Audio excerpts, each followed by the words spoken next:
Engnam Engnar picnic spot along kulat kaphalano.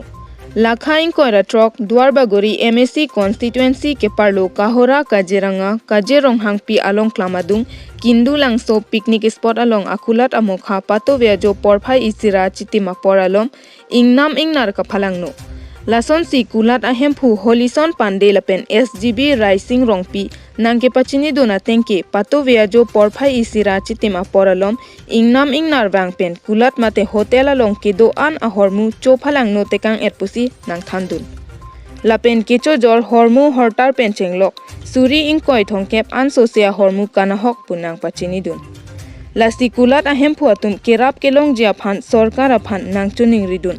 Lapen hithi iroya prang pensitame Bangso Engnam Engnar Engnam alom kecho movea jok rongajo bari cho echo som ahormu lothe pen chenglok kove check inghen lapen hidi katikia sok haihui ansitame chophalang no etsi pamanlo.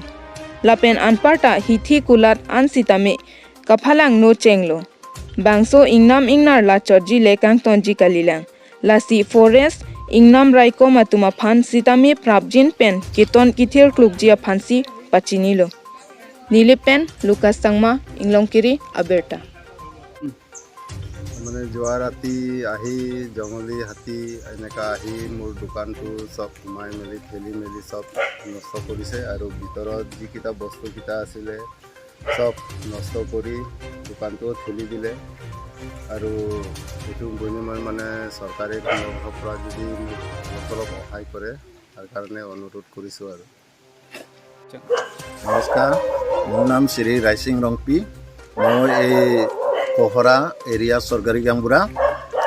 মই আজি পুৱাতে Kohora picnic স্পটত আহি উপস্থিত হলো এই যোৱা ৰাতি জংগলী হাতী জাগে আহি এই পিকনিক স্পটত হলিছন পাণ্ডে বুলি নামৰ ল'ৰাজনৰ এটা টেম্পৰেৰী হোটেল ৰাখিছিলে এই হোটেলটো নিজে বনাই মেলি গোটেই কষ্ট কৰি কেইবা বছৰো চলি আছে কিন্তু এই যোৱা ৰাতি জংগলী হাতী জাকে আহি গোটেই দোকানখিনি হোটেলখিনি চুৰমাৰ কৰি পেলালে আৰু হোটেলৰ ভিতৰত যিমানটো বয় বস্তু আছে ডিমৰ পৰা আৰম্ভ কৰি গোটেই বিস্কুট চিস্কুট চকী টেবুল যিমান আছে গোটেই ভাঙি পেলালে সেই গতিকে যাতে ফৰেষ্টৰ মানুহ আহি এই হাতীখিনি প্ৰটেকশ্যন দিবৰ কাৰণে মই অনুৰোধ কৰিছোঁ আৰু এই মানুহকেইজনৰ ক্ষতিপূৰণ হিচাপে চৰকাৰ ফালৰ পৰা কিবা এটা সহায় দিয়ে বুলি মই অনুৰোধ কৰিছোঁ